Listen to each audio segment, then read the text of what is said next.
ஆண்டவர் இன்றைக்கு நம்மளோடு பேசுகிற வசனம் எரேமியா 17வது அதிகாரம் 8வது வசனம்.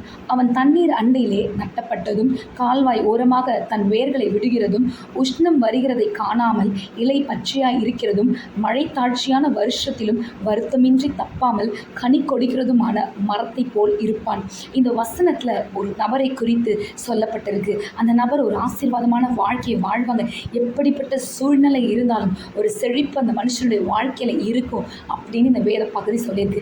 எந்த மனுஷனுக்கு ஆண்டவர் இதை வாக்குத்தத்தம் பண்ணுகிறார் என்று முந்தின வசனம் சொல்கிறது.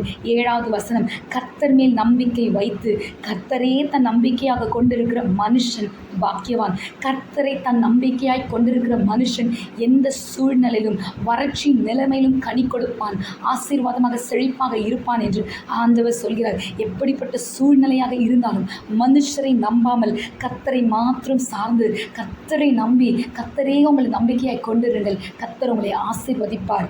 ஆமென்.